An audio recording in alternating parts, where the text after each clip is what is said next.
अस्सलाम वालेकुम, good morning, सुबह बखैर, क्या हाल चाल? गुड मॉर्निंग एवरीबॉडी, क्या हाल है? How are you? Did you get your bakra और नॉट? प्लीज बता दो, अब बिल्कुल ही लास्ट हो गया है। सबसे पहले तो ये कि कल है। मैंने आपसे कहा था ना कि 50,000 रुपए में आपको एक अच्छा सेहतमंद बकरा मिल जाएगा और मुझे यही मेरी हंसी निकल गई थी। I stand corrected. और कल आपने मुझे उसका रिस्पांस दिया, भरपूर दिया ऑन सोशल मीडिया बड़ा ही फनी भी दिया रिस्पांस और सबने कहा कि जी हम आपकी तरफ आ रहे हैं, आप हमें लेके दीजिए। जी, हम यहाँ भी बहुत से लोगों का यही कहना था कि बताओ किधर से मिला। करेक्टेड और नहीं मिलेगा।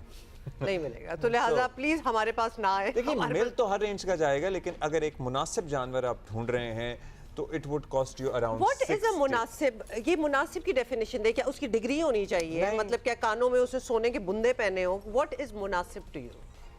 अच्छा, और अब आपको एक ये फर्ज है, ये आपने करना है और जो जितना कर सकता है वो उतना करे।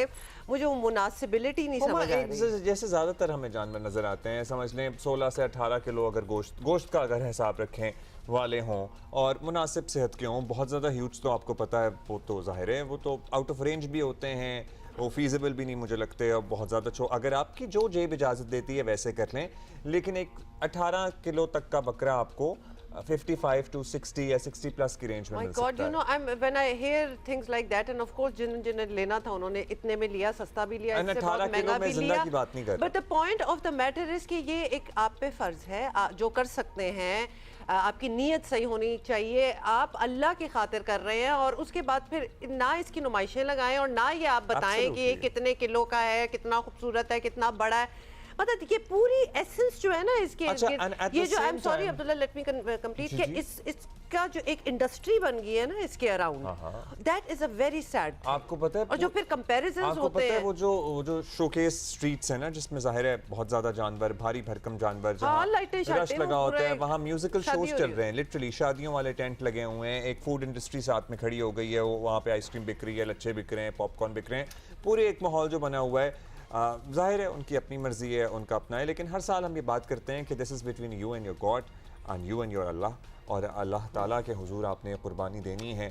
आप अपनी इस्तिताअत, अपनी जेब के मुताबिक जो कर सकते हैं करें। एंड एक फीजिबल ऑप्शन जो है मौजूद वो ये है कि बकरा सर्टनली इज़ मोर एक्सपेंसिव। आप किसी गाय में, किसी बड़े जानवर में हिस्सा डालें। कहने का मतलब है जो आप करना चाहते हैं, जो आप कर सकते हैं वो करें, और दोनों एक्सट्रीम्स की तरफ ना जाएंगे। शो ऑफ वाला मामला भी ना करें और कंजूसी से काम भी ना लें। कंजूसी भी ना करें, मतलब खाना पूरी करने की भी जरूरत नहीं है। If you can do it, do something. लेकिन ये नुमाइश वगैरह लगाना और शो ऑफ करना, ये वाली मतलब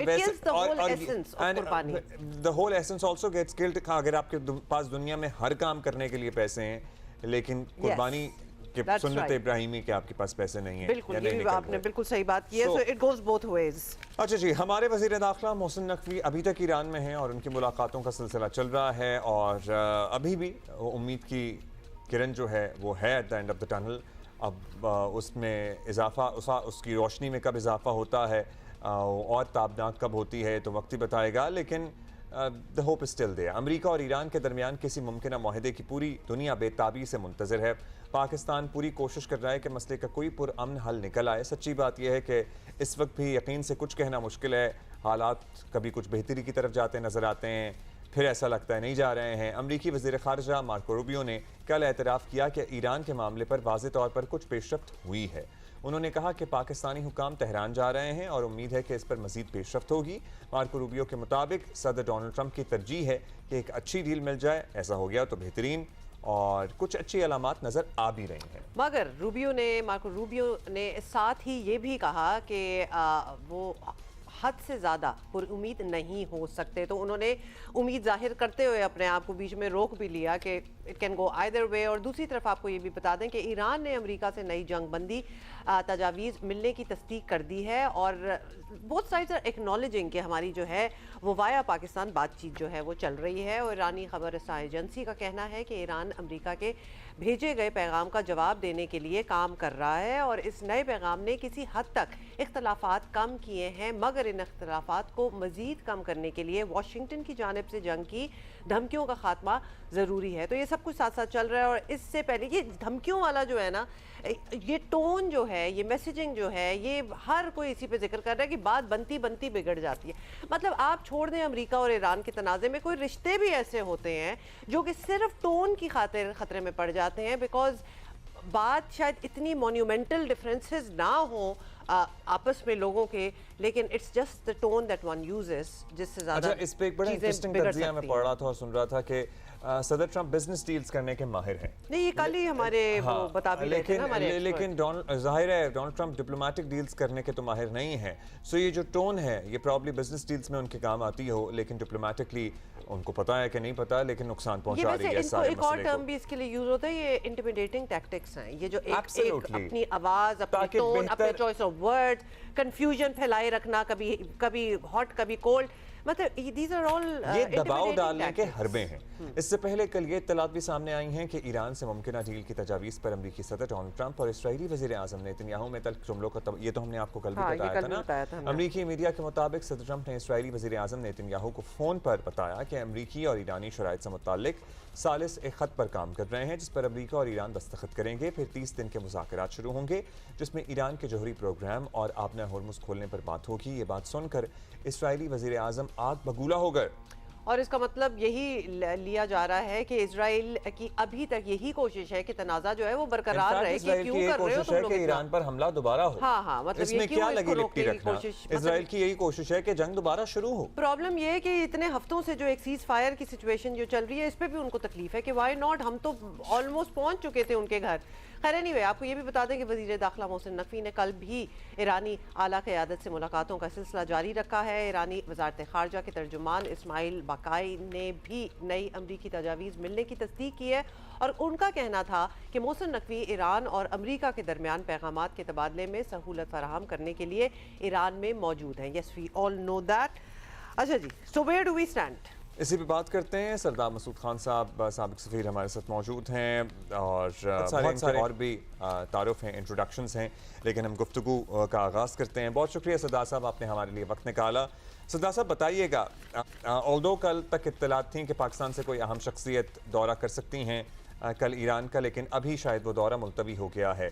अगर आपके कुछ दोस्त हों जो आप तक कुछ खबरें पहुँचा रहे हों या ओवरऑल हम सूरत हाल का जायज़ा लें, तो क्या लगता है आपको मामला किस तरफ जाएगा आने वाले चंद दिनों में? एक तो दौरा मुमकिन है। उसकी वजह यह है कि अगर वहाँ चीज़ें संभालनी हैं और उनको फिनिशिंग टचेस देने हैं तो फील्ड मार्शल आसिम मुनीर वहाँ जाएंगे और इस सिलसिले में आप अमेरिका ने भी एक किस्म की तस्दीक कर दी है। वैसे जो ईरान की खबर रसां एजेंसीज थी उन्होंने परसों से ये कहना शुरू किया था कि वो आ रहे हैं, लेकिन जो मामलात अभी उलझे हुए हैं। एक तरफ जो अच्छी खबरें आ रही हैं कि इनमें मामलात किसी हल की तरफ बढ़ रहे हैं और दूसरी तरफ जो है फ़ौज कशी की धमकियां भी दी जा रही हैं। इस मिले जुले माहौल में पाकिस्तान के लिए पूरे का पूरा फरीज़ा बहुत मुश्किल हो गया है, लेकिन पाकिस्तान भरपूर कोशिश कर रहा है। इसमें जो बुनियादी दो मसाइल हैं उन्हीं के ऊपर इख्तलाफात अभी तक बरकरार हैं। अगर आप अमेरिका में जो भी तजिए और तबसरे हो रहे हैं उन्हें देखें, पहला ये कि आबना हरमुज़ के ऊपर जो ईरान है उसने एक खलीज फ़ारस की स्टेट अथॉरिटी कायम की है और वो ओमान के साथ मुज़ाकरात कर रहे हैं कि किसी तरीके से दोनों ममालिक जो लिटरल स्टेट्स हैं जो आमने सामने आबना हरमुज़ में, कि ये अपना एक टैक्स या टोल रेजीम जो है वो मुकर्रर कर दें।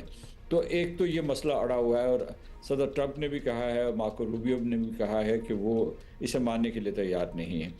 और दूसरा मसला ये है जो आपको मालूम ही है, जौहरी मसाइल हैं। एक ये है कि कुछ लचक के आसार नज़र आए थे कि ईरान ये कह रहा था कि शायद वो 5 या 10 या 15 साल के लिए मान जाए मॉरेटोरियम के लिए, लेकिन उन्होंने वाज़ेह तौर पर दो चीज़ें कह दी हैं कि उनके स्टॉक पाइल्स बाहर नहीं जा सकते, ख़ास तौर अमेरिका के हवाले नहीं किए जा सकते। और दूसरे उन्होंने ये भी कहा है कि जो उनका हक़ अफसूदगी है उसमें किसी और दूसरे मुल्क का या तीसरे मुल्क का इख्तियार नहीं है कि जो अमेरिका उसे ये बताए कि आप किस हद तक अफसूदगी करें, ख़ास तौर से सिविलियन पर्पसेस के लिए। अगर इसमें कोई इदारा है तो इंटरनेशनल एटॉमिक एनर्जी एजेंसी है, लेकिन ईरानी ये कहते हैं कि उनका न्यूक्लियर वेपन बनाने का कोई इरादा नहीं है। दूसरी तरफ जो है धमकियों का सिलसिला जारी है और उससे पूरे का पूरा मुज़ाकराती अमल पेचीदा हो रहा है।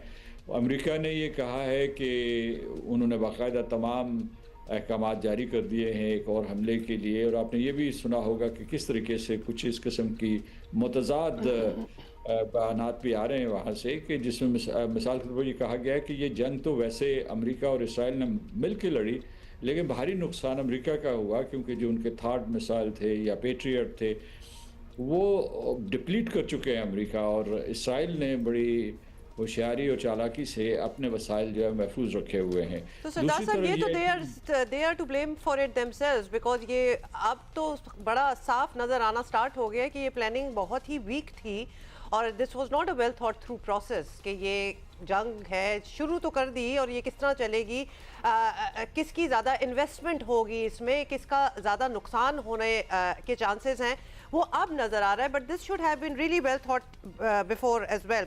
सरदार साहब अभी आपने जिक्र किया है कि ईरान जो है वो मतलब रिफ्यूज़ कर रहा है कि हम अपने स्टॉक पाइल्स नहीं देंगे, न्यूक्लियर स्टॉक पाइल्स, और ख़ासतौर पे अमेरिका को तो बिल्कुल नहीं देंगे। ये बात ज़रा हमें समझा दें, थोड़ी सी अजीब लगती है। Do we have some other example in the world जहाँ किसी मुल्क ने, किसी नेशन ने ये किया हो पहले कि they have to give it up, and not only to give it up but to give it up to in this case the aggressor, मतलब अमेरिका ने हमला किया ईरान पे और अब अगर मीडिएशन हो रही है तो उसमें ऐसे कोई नुकात निकल आए कि हमें आप ही को देना हो अपने स्टॉक पाइल्स। ऐसा पहले कभी हुआ? लेकिन इस ज़मीन में सदर ओबामा वाला मुआहिदा ऑलरेडी मौजूद था जिसे उन्होंने ख़त्म कर दिया फिर ट्रंप ने आके। जी जी, इस सिलसिले में नज़ीर मौजूद है। 2015 का जो ईरान न्यूक्लियर डील थी उसमें जो इनके पास इनरिच्ड यूरेनियम के स्टॉक पाइल्स थे वो रूस के हवाले कर दिए थे, और रूस के सदर पुतिन ने और उसके अलावा जो है उनके तर्जुमान ने कल ही एक बयान दिया है कि वो ईरान की जो भी स्टॉक पाइल्स हैं, इनरिच स्टॉक पाइल्स हैं, वो वापस लेने के लिए तैयार है। दूसरा वो ये है कि जो है दो इसमें ऑप्शंस हैं अगर अमेरिका को नहीं दे रहा, तो एक तो ये है कि ईरान खुद जो इन स्टॉक पाइल्स को डाउन ब्लेंड कर सकता है और उनको न्यूक्लियर फ्यूल में इस्तेमाल कर सकता है। दूसरा वो ये कह सकता है कि वाकई अगर जो है यही मसला अटक जाता है तो फिर से वो रूस के हवाले कर सकता है, या फिर जो दूसरे मगरबी ममालिक जिसमें ख़ासतौर से यूनाइटेड किंगडम, फ्रांस और जर्मनी के हवाले कर सकता है। तो इसमें कोई ऐसी हर्ज की बात नहीं है, लेकिन रहबर आला मुश्तबा ख़मीनी ने हुक्म दिया है कि यहाँ की जो स्टॉक पाइल्स हैं वो इस्फहान में हों, नतन्स में हों या फर्दों में हों, जहाँ ज़र ज़मीन दफन है, या अगर ईरान ने महफूज कर लिए हैं तो उसे मुल्क से बाहर नहीं जाने दिया जाएगा। दूसरी चीज़ ये है कि जो मैं धमकियों का जिक्र कर रहा था, तो ईरान की तरफ से एक धमकी आई, बहुत ख़तरनाक धमकी है। उन्होंने कहा कि हम अमेरिका को एक सरप्राइज़ देंगे। सरप्राइज़ का मतलब ये है कि यानी मैं जो समझता हूँ वो ये कह रहे हैं कि वो न्यूक्लियर असला भी बना सकते हैं, न्यूक्लियर वेपन्स बना सकते हैं, क्योंकि उन्होंने 60% तक इनरिचमेंट की हुई है। अगरचे उनका बहुत सा इंफ्रास्ट्रक्चर तबाह कर दिया गया है, लेकिन 60% से 90% जो है वो इनरिचमेंट चाहिए होती है वेपनाइजेशन के लिए, और वो मामूली सा एक हॉप होता है, एक मामूली सा जो है फासला आपने तय करना होता है। और दूसरे उन्होंने कहा कि अगर अमेरिका ने उनके ऊपर हमला किया तो अब जंग जो है सिर्फ इस खित्ते यानी मतलब इसराइल, मशरक़ वस्ता और खलीजी रियासतों तक महदूद नहीं रहेगी, इसका दायरा कार वसी कर दिया जाएगा, और मतलब यह है कि जितने भी अमेरिका के एलाइज हैं उनको भी निशाना बनाया जाएगा। लेकिन इसके दरमियान जैसे कि आपने ख़ुद जिक्र किया, बड़ी तफसील से जिक्र किया है आपने, कि जो पाकिस्तान है वो एक सालिस है, और सालिस जो है इस वक्त सिर्फ पैगाम रसानी नहीं कर रहा है। ये नहीं कह रहा कि अमेरिका ये कह रहा है और ईरान ये कह रहा है और उन पैगामात के तबादले कर रहा है। पाकिस्तान दरमियानी रास्ता ढूंढ रहा है, डिप्लोमेटिक मिड पॉइंट ढूंढ रहा है, कॉमन ग्राउंड ढूंढ रहा है। इसीलिए जो है आपके इंटीरियर मिनिस्टर वहाँ मौजूद हैं, इसीलिए मुतवक्को है कि हमारे फील्ड मार्शल वहाँ जाएंगे। तो पाकिस्तान की जिम्मेदारी बढ़ गई है। यहाँ मैं ये इजाफा करूँगा कि पाकिस्तान वो काम कर रहा है जो अक़वाम मुत्तहिदा को करना चाहिए था, वो नहीं कर सकता। वो इस वक्त उज़्वा मुअत्तल है, या फिर यूरोपियन यूनियन को करना चाहिए था, या रिवायती तौर पर कतर करता था या ओमान करता था, और उनके हाथ बंधे हुए हैं कि वो इस वक्त हमलों की जद में हैं, और वो उनको भी ईरान एक फरीक समझता है। लेकिन मैं समझता हूँ कि ये जो 3-4 ममालिक हैं उसमें ख़ास तौर से कतर, UAE और सऊदी अरब, वो अमेरिका के साथ मुसलसल राब्ते में है और अमेरिका से कह रहे हैं कि आप जंग न करें। यही जो रास्ता इख्तियार किया है आपने मुज़ाकरात को, इसको जारी रखें, और फिर ये सलाह जो है उन्हें बहुत मजबूत अंदाज में चीन से, अच्छा रूस से, सरदार साहब, यूरोपियन इनिशियली काउंसिल से भी तासुर आ ये रही था है। कि सऊदी अरेबिया और बाकी जो ममालिक हैं वो चाहते हैं कि मुज़ाकरात की राह हमवार की जाए, लेकिन UAE के बारे में आम तासुर ये था कि UAE खासा बरहम है और चाहता था कि वो जवाबी हमले करे। लेकिन अब आखिरी जो सीज़ फायर हुआ है या हमला जो टला है उसमें यूएई का तस्करा ये कितना अहम है, तो क्या उनके स्टांस में भी तब्दीली आई है? क्योंकि ज़ाहिर है एक इम्प्रेशन तो है ना कि उनके और ईरान के ताल्लुकात मुनासिब नहीं है या अच्छे नहीं है, आइडियल नहीं है पहले से ही, और इस जंग के दौरान और ज़्यादा ख़राब हुए हैं। सो ये बता दीजिए, और बराह रास्त ईरान का सऊदी अरेबिया से तो रब्ता रहा है, कतर से भी रहा है, लेकिन यूएई से उस तरह बैक एंड फोर्थ रब्ता नहीं हुआ। लेकिन एक उनका नाम भी शामिल होना सदर ट्रंप की ट्वीट में या एक्स पर जो पैगाम उन्होंने दिया ट्रूथ सोशल पे कि उनकी भी रिक्वेस्ट में मैंने हमला मौखर किया, ये कितना अहम है? और बताइएगा सदर ट्रंप के लिए अपना कितना ज़रूरी है उनके मिड टर्म इलेक्शन, उनकी अपनी पॉपुलैरिटी को देखते हुए कि जल्द अज जल्द इस जंग का खात्मा हो? जी, मैं दोनों सवालों का जवाब देता हूँ। UAE multi pronged strategy pursue कर रहा है और उसमें एक तरफ वो इजराइल का हलीफ बना हुआ है और उसने अपनी सारे के सारे जो डेटा बेस है वो उनके हवाले की हुई थी, सर्वेलेंस दी हुई थी जब ईरान के ऊपर हमले हो रहे थे, और उसके सबूत सामने आ चुके हैं। लेकिन दूसरी तरफ वो ईरान का भी सहूलतकार है, क्योंकि जो बाइनेंस ये क्रिप्टो करेंसी की एक्सचेंज होती है वो बरास्ता दुबई इस्तेमाल होती रही है, और ये पूरे का पूरे इनके जो माली निज़ाम है पासदाराना इनकलाब का वो यूएई के ऊपर है। तो इसलिए ये है कि ये एक बड़ी कॉम्प्लेक्स सूरत हाल है। यूएई भी नहीं चाहता कि किसी तरीके से ये जंग तवालत इख्तियार करे, क्योंकि अगर वो करती है तो उनकी मईशत तबाह हो जाती है। और इस वजह से ये है कि यूएई के साथ वैसे भी हमारे बहुत गहरे ताल्लुकात हैं, बिलखुसूस इस वजह से कि उनके साथ हमारे तजारती और माशी ताल्लुकात हैं, और साथ साथ ये भी है कि वहाँ लाखों लोग हमारे काम कर रहे हैं, तो हम बहुत एहतियात से काम ले रहे हैं पाकिस्तानी, क्योंकि हमारे उनके साथ ये ताल्लुकात आज और कल के नहीं, जंग के हवाले से नहीं है, इसका एक आगा पीछा है। लेकिन ये भी याद रखिएगा कि जो यूएई है उसकी एक अलग स्ट्रेटेजिक प्रोफाइल उसने इख्तियार कर ली है। उसे वो कहता है कि I2U2, I2 is India and Israel, and U2 जो है which is United states and United Arab Emirates, यानी ये एक उन्होंने ब्लॉक बनाया है जो सऊदी अरब, ये पहले से बना हुआ है लेकिन अब जो है इसे देखा जा रहा है जो सऊदी अरब और पाकिस्तान के दिफाई ताल्लुकात हैं, स्ट्रेटेजिक ताल्लुकात हैं, और उसके साथ ये क़यास आराई की जा रही है कि कतर और तुर्की भी शामिल हो सकते हैं। तो ये एक नया ब्लॉक पॉलिटिक्स है। जहाँ तक मैं उनका जवाब देता हूँ कि सदर ट्रंप के ऊपर इस वक्त दबाव बढ़ गया कांग्रेस की तरफ से। सेनेट ने वॉज रेजोल्यूशन जो है पास कर दिया है और उन्होंने ये कहा है कि जनाब आप वापस लौट आएँ। बहुत नुकसानात हुए हैं, अमेरिका के माली नुकसानात भी हुए हैं, और ये वैसे बग़ैर सोचे समझे, बग़ैर किसी हदफ के ये जंग लड़ी गई है, बेमकसद है। और अब जो है ये जंग चली गई है हाउस ऑफ रिप्रेजेंटेटिव्स में, उनकी मेगा बेस में भी सवाल उठाए जा रहे हैं। लेकिन सदर ट्रंप जो है अमरीकी निज़ाम के तहत बहुत बाइख्तियार हैं। अगर ये कांग्रेस पूरे का पूरा एक रेजोल्यूशन इस किस्म का पास कर भी देती है तो वो उसे वीटो कर सकते हैं। ताहम एक तो उनके ऊपर जो है अंदरूनी सार्फिन का बहुत दबाव है, उसके अलावा जो सियासी क़ुव्वतें हैं बिलखुसूस उनकी मेगा बेस और अमेरिका फ़र्स्ट बेस जो है वो कुछ खुश नहीं है। 60 to 70% लोग जो है इस जंग के ख़िलाफ़ हैं। और दूसरा ये है कि जो माशी मंडियाँ हैं, आलमी माशी मंडियाँ हैं, उसकी वजह से सदर ट्रंप और अमेरिका के ऊपर बहुत दबाव है कि इस जंग को ख़त्म किया जाए। बहुत शुक्रिया आपका सदा मसूद खान साहब हमारे साथ मौजूद थे। प्रॉब्लम्स जो हैं वो दोनों तरफ जो इंट्रिंसिकली दे डू वांट कि जंग जो है वो जल्दी से ख़त्म हो, लेकिन they also want to make it seem कि हम जीते हैं, दोनों साइडें। आलमी माशी मंडियों को तो दबाव है, लेकिन सदर ट्रंप ने और उनके साथियों ने जाहिर है It comes down to a narrative of who won this war and who got the better deal out of it. And I was trying to say कि सदर ट्रंप और उनके साथियों ने जिस तरह इस जंग में अहम अनाउंसमेंट से पहले या बाद में जो ट्रेड में फ़वाइद हासिल किए हैं, जो स्टॉक मार्केट की हैं, ये बड़ी that's another story altogether। और इस पे ज़ाहिर है आपने मुख्तलिफ रिपोर्ट्स पढ़ी हैं, देखी हैं, शाहज़ाद खानज़ादा ने भी की हैं। Let's take a break here। Break के बाद हाजिर होते हैं। Good morning.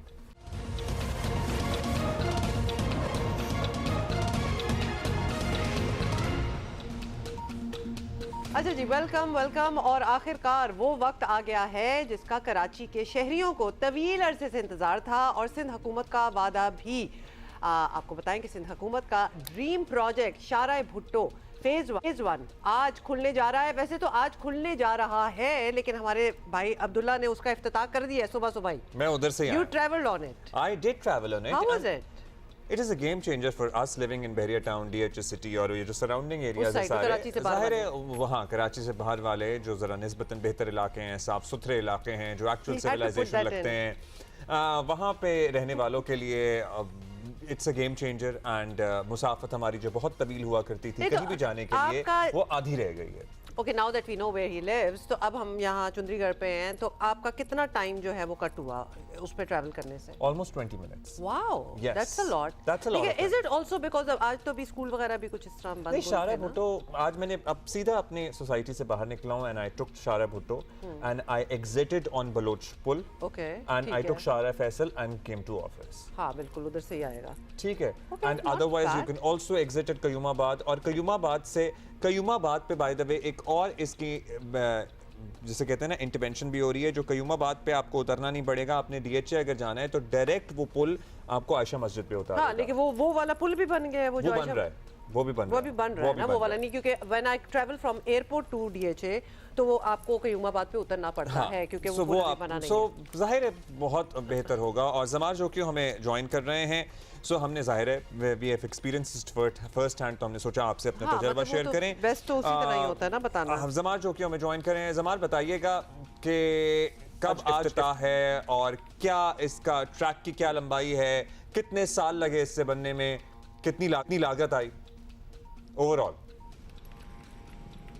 अच्छा, यहाँ पर आज जो है वो शाम 4 बजे का वक्त दिया गया है। इसका इफ्तिताह है, ज़ाहिर है बहुत बड़ी तकरीब होगी। बिलावल भुट्टो जरदारी चेयरमैन पाकिस्तान पीपल्स पार्टी यहाँ पर जो है वो तकरीब से ख़िताब करेंगे। और इसकी लागत और इसकी लेंथ के बारे में आपको बताऊँ तो तकरीबन 39 किलोमीटर है, 38.75 किलोमीटर्स टू बी प्रिसाइज। और उसके अलावा 60 अरब रुपए की लागत से बनाया जा रहा है। लास्ट वीक जो हमारी स्टोरी ऑन एयर हुई थी उसमें जब पीडी साहब से, जो न्याज सुमरो साहब हैं, उनसे हमने बात की तो उन्होंने बताया था कि तकरीबन 60 अरब रुपए की लागत से बनाया जा रहा है। और इब्तदाई तौर पर ये तकरीबन 27-28 अरब रुपए का मंसूबा था और ये मई 2022 में शुरू हुआ था, जिसे 30 माह में ख़त्म होना था। हुआ क्या कि यहाँ पर जो कायदाबाद का इंटरचेंज है उसके बाद काफ़ी बीच में गोट आ रहे थे, तो वहाँ पर फिर लैंड डिस्प्यूट होते हैं, मामला बहुत तवील हो जाता है, फिर वो उसमें सेटलमेंट्स करनी पड़ जाती हैं। जब तक जो मालिक हैं वो राज़ी नहीं होते तब तक वो मंसूबा जो है वो तातुल का शिकार रहता है। उससे बचने के लिए उन्होंने क्या किया कि एक 5 किलोमीटर का ब्रिज दे दिया। वो ब्रिज जो है उसके बाद क्योंकि कॉस्टली होता है, उसमें उसकी लागत में भी इजाफा हुआ और ये फ़ैसला करने में भी टाइम लग गया, क्योंकि हो सकता था कि जो सिंध गवर्नमेंट का शेयर था उसमें भी इजाफा होता। तो इस पर जो है वो निगरान, जहाँ तक हमारी मालूमात है, निगरान गवर्नमेंट में फ़ैसला हुआ। और क्योंकि गवर्नमेंट्स भी तब्दील होती रहती हैं इसलिए भी कुछ इम्पैक्ट पड़ा। अगर निस्बतन हम बात करें कंपैरेटिवली, यहाँ पर जो काम है वो तेज़ी से चला है। बाकी जो इस स्केल के मंसूबे हैं वो हम देख रहे हैं कि जो BRTs हैं या दीगर मंसूबे हैं वो कंप्लीशन के करीब भी नहीं है फ़िलहाल, हालांकि वो भी इसी अराउंड टाइम में स्टार्ट हुए थे। ये अच्छा, मुकम्मल अब ये हो गया। बताइएगा 39 ज़मार, किलोमीटर इसका का ये नेक्स्ट फेज मंसूबा क्या है? और मतलब इनका आइडियल ड्रीम प्रोजेक्ट तो ये है कि यहाँ से अब पोर्ट तक कनेक्टेड हो। क्या वो ऑलरेडी इन प्रोसेस है? वो भी मतलब उसका वो ड्राइंग्स में है, क्या है? या फिर अभी हम इस फेज को यहाँ ख़त्म समझें कि हाँ जी हमने कयूमाबाद से लेकर काठोर तक शहर कनेक्ट कर दिया, व्हाट्स नेक्स्ट? इसका कोई दूसरा फेज है?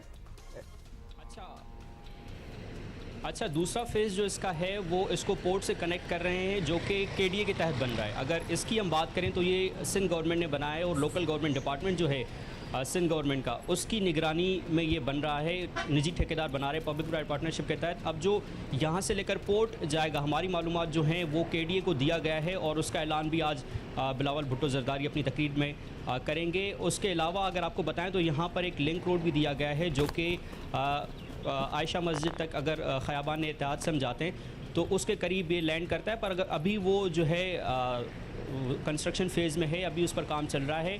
और यहाँ से कयूमाबाद से लेकर जो है वो उसके अलावा यहाँ पर कुछ चीज़ें अभी जो है वो कंस्ट्रक्शन फेज़ में है। यहाँ पर जो लूप्स बनने, अगर यहाँ पर हम बात करें बिल्कुल समझ आ गई। और वो हम पहले ही बता रहे थे कि वो अगला वाला पार्ट जो है वो अभी it's still under construction, but a major chunk of it is open. Phase 1 जो है वो खुल गया है और बेसिकली जो इनिशियल प्लान था कयूमाबाद से काठोर तक का, it is all done and obviously बहुत सहूलत होगी लोगों को। और जो हैदराबाद अंदरूनी सिंध से लोग आ रहे हैं वो भी I took it once even to go to the airport, like from the DHA side, आप चारा फैसल ना ले, तो वो बहुत pretty convenient for you as well.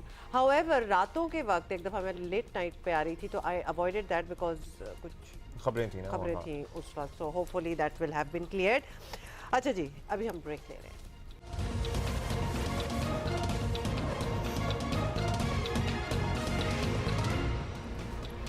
Welcome. अच्छा जी, ड्रग्स केस में गिरफ्तार अनमोल उर्फ पिंकी से तहकीकात चल रही हैं और मंशियात फरोशी के इस नेटवर्क से जुड़े कई और मुलजमान भी गिरफ्तार हो रहे हैं। पिंकी के मोबाइल डेटा से मिलने वाली मालूमात के बाद तहकीकात का दायरा जो है वो मज़ीद वसी कर दिया गया है और ज़राए के मुताबिक मोबाइल डेटा से मुल्क भर से पिंकी नेटवर्क के क्लाइंट्स के नाम जो हैं और फ़ोन नंबर्स और पते एड्रेसेस सामने आए हैं और सोशल मीडिया पर कई अहम नाम जो हैं वो गर्दिश कर रहे हैं, लेकिन सरकारी ज़राए से ऐसे किसी नाम की अब तक तस्दीक नहीं हुई। हाँ, ये ज़रूर है कि आईजी सिंध जावेद आलम ओडो ने मंगल को कराची चैम्बर ऑफ कॉमर्स के दौरे पर ताजरों से बात करते हुए कहा था कि पिंकी केस में माशरे के कई बड़े बाअसर और मोतबर नाम सामने आ सकते हैं। ये अब उनका मुझे कहना समझ था। नहीं आ रहा कि ये ड्रग यूजर्स और अब्यूजर्स के खिलाफ केस है या ड्रग सेलर के खिलाफ केस है, क्योंकि इस केस ज्यादा इंटरेस्ट इसमें हो क्योंकि गया है इसका लिटरली कि यूजर्स कौन थे। वो फहरिस्त भी आ गई, वो सब कुछ हो रहा है, उस पर गॉसिप भी हो रही है। What are we aiming for here? तो ये तो सेलर भी थी और मैन्युफैक्चरर भी अपेरेंटली हाँ, थी। तो ये इसके खिलाफ केस है या जो इसके क्लाइंट्स थे उनके खिलाफ कोई केस बनाने की कोशिश करें, क्योंकि जब इस तरह की बातें होती हैं ना तो फिर जो एक्चुअल मुद्दा होता है वो तो कहीं हमारे अरमगान केस में देख लें आप, हजारों ऐसे केस निकालें कि वो असली मुद्दा जो होता है वो तो खत्म ही हो जाता है बीच में। मुश्ताक हमारे साथ ही हमारे साथ मौजूद हैं। काशिफ, बताइएगा, मतलब ठीक है जी, वो सोशल मीडिया पे एक लिस्ट भी गर्दिश कर रही है, सारा कुछ हो रहा है, पुलिस का भी फोकस क्या है? पिंकी के खिलाफ जो केस है वो कोकेन बनाती थी, बेचती थी, पूरा एक माफिया चला रही थी, उसको कर्ब करना और उस जैसे और नेटवर्क्स को तक पहुंचना, जाहिर है एक नेटवर्क के लोग को तक से दूसरे नेटवर्क तक भी पहुंचा जा सकता है ना, या फिर जो उनके क्लाइंट्स थे उनके गिर्द घेरा तंग करना। What is the police aiming for here? देखिए अब्दुल्ला हमारा बहुत शुक्रिया। जो पुलिस की जानिब से इसके मोबाइल से नंबर्स रिकवर किए गए हैं अनमोल और पिंकी से, उन मोबाइल के जो नंबर्स हैं उन पर काम किया जा रहा है। जो एक लिस्ट जो है वो मंजर आम पर आई है, उस लिस्ट के हवाले से भी तहकीकात भी जारी है, जबकि लिस्ट में बहुत सारे ऐसे नाम भी हैं जो सिर्फ यूजर थे।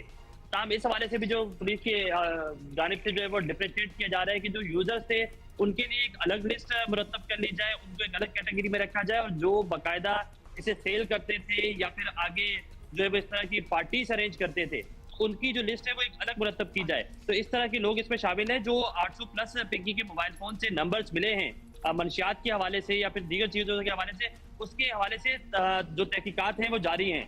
लेकिन साथ साथ यहाँ ये बहुत ज्यादा इंपॉर्टेंट है कि आया जो पिंकी पे मुकदमा दर्ज है, अब आपको बताऊं कि जो पिंकी पे मजमूई तौर पर मुकदमात हैं वो 20 से ज्यादा मुकदमा दर्ज हो चुके हैं, लेकिन कोई भी मुकदमा जो है वो इतना स्ट्रॉन्ग नजर नहीं आता जिसमें पिंकी को जो है वो सजा हो सकती है।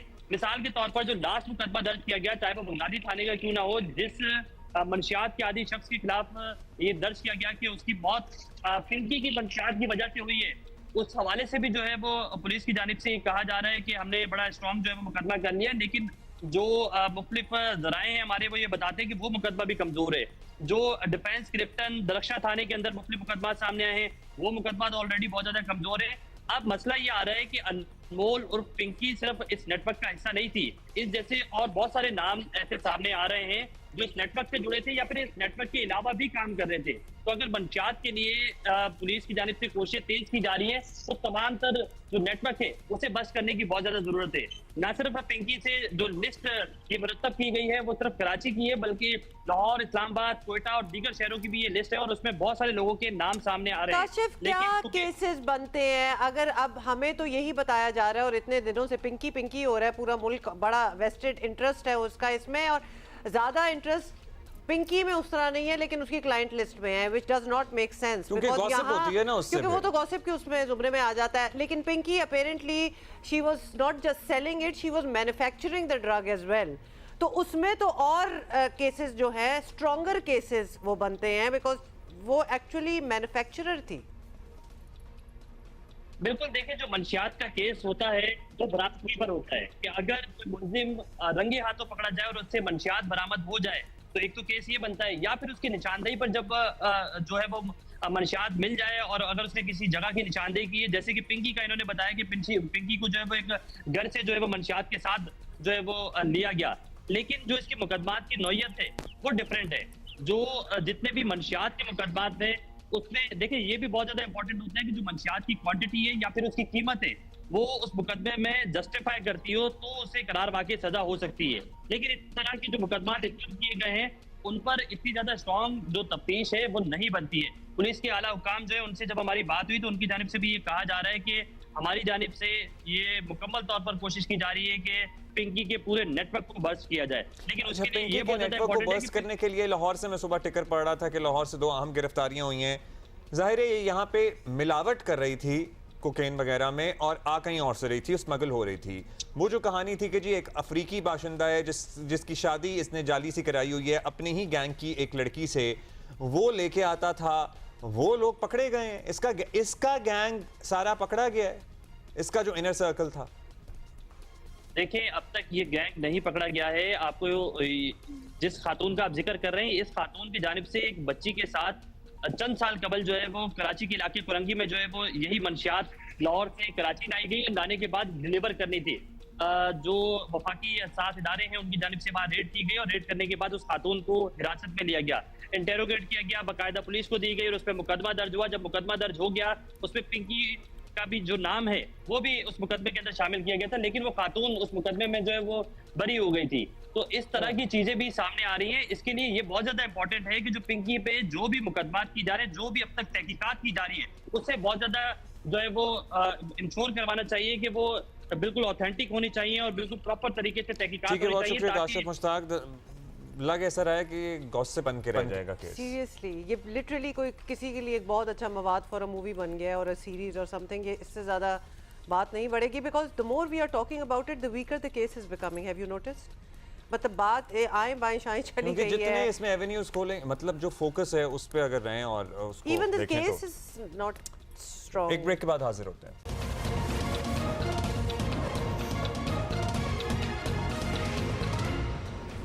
अच्छा जी, ख़वातीन पर मज़ालिम का एक और वाक़या पेश आया है। सिंध से रिपोर्ट हो रहा है पसंद की शादी करने वाली लड़की को मौत के घाट उतार दिया गया और नाम नेहाद गैरत के नाम पर मारने वालों में लड़की का सगा भाई भी मुलव्विस निकला। सरप्राइज, मतलब ये कितनी बार हम यही सुनेंगे। और ये सिर्फ कानून के नफाज का मसला नहीं है, ये ऐसा शर्मनाक माइंडसेट है, एक समाजी रवैया और बिगाड़ है जिसे बदलने के लिए सख्त सजाओं के साथ आगही और शऊर भी आम करना पड़ेगा। और इस पे बात होते रहना बहुत ज़रूरी है।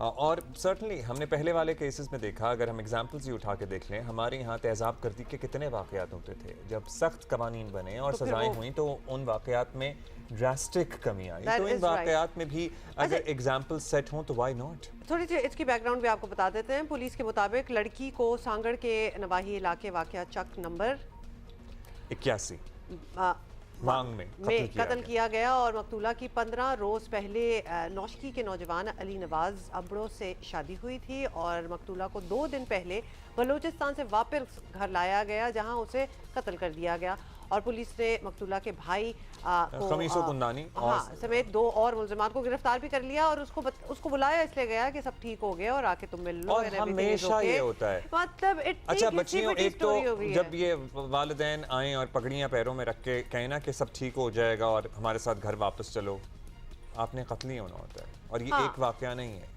ये मुत्तादिद दर्जनों ऐसे वाक़यात और हैं। उन वालिदैन पे उन वालिद ये भाई जो अपनी पगड़ियाँ और ये इस किस्म की करते हैं उनको भी शर्म आनी चाहिए कि अव्वल तो तुमने ये पगड़ी एक ड्रामा, एक पूरा ये एक रचाया है ड्रामा ये करने के लिए कि वो आएगी। मतलब लुक एट दिस, एग्जैक्टली।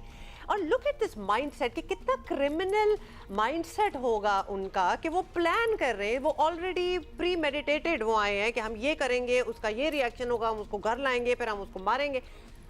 सच अ घिसा पिटी। अगर ये मूवियाँ ऐसी बनती होती ना तो अब फ्लॉप हो रही होती, बिकॉज ये कब तक देखते रहेंगे हम। हुकूमत की जिम्मेदारी है कि ऐसे वाक़यात में ज़ीरो टॉलरेंस अपनाए और ना सिर्फ खुद मुद्दई बने, मुकदमात चलाए, बल्कि केसेस को हर सूरत नॉन कंपाउंडेबल भी बनाया जाए ताकि मुलजिमान की बच निकलने की कोई सूरत बाकी ना रहे। दूसरा, हुकूमत के साथ माशरती सोच और रवैये भी तब्दील होना बड़ा ज़रूरी है। इसीलिए हम भी ये केसेस डिस्कस करते हैं कि हम नेम एंड शेम कर सकें ऐसे लोगों को जो ये हरकतें कर रहे हैं, गैरत के नाम पे कत्ल हो गया, पसंद की पोस्टर शादी छपने करने पर चाहिए गांव उनके, जला देना, टारगेट के साथ। मतलब बच्चियों को बनी कर देना, ज़बरदस्ती वट्टा सट्टा कराना, ये सारी शर्मनाक बातें हैं।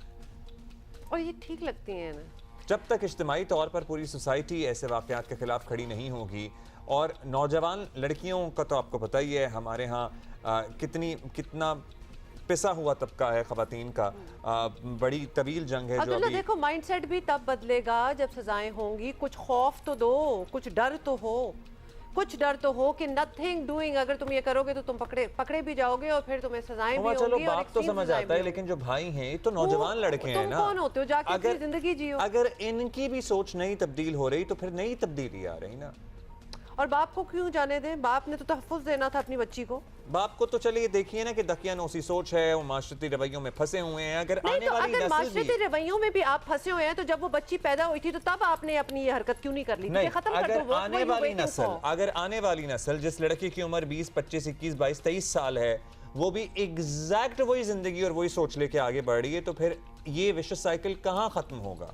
इसी पे जरा बात अच्छा, करते इस पे हैं। बात करते हैं। मलका खान खान हमारे साथ हैं, प्रोग्राम मैनेजर हैं औरत फाउंडेशन में। मलका खान साहिबा, अभी सांगड़ का वाकया सामने आया जिसकी अभी हम जिक्र कर रहे थे, और इससे पहले सखर, खैरपुर, मीरपुर खास, जैकबाबाद, मतलब अब यू नेम इट, हर जगह जो है ये कभी जिरगों में गैरत के नाम पर कत्ल हो रही हैं, अगवा हो रही हैं, ज़्यादती हो रही है, गांव जला दिए जा रहे हैं। ये वाकयात सामने आ रहे हैं, तो क्या इन इलाकों में ख़वातीन पर मुजालिम मतलब बढ़ तो रहे हैं, वो तो हमें बड़ी अच्छी तरह नज़र ही आ रहा है, लेकिन ये बात कहाँ जा रही है? ये नहीं कि पहले वाकयात नहीं होते थे, वाकयात पहले भी हो रहे थे, लेकिन आप तक और मुझ तक जो है वो पहुंचते नहीं थे, उनकी खबर नहीं पहुंचती थी।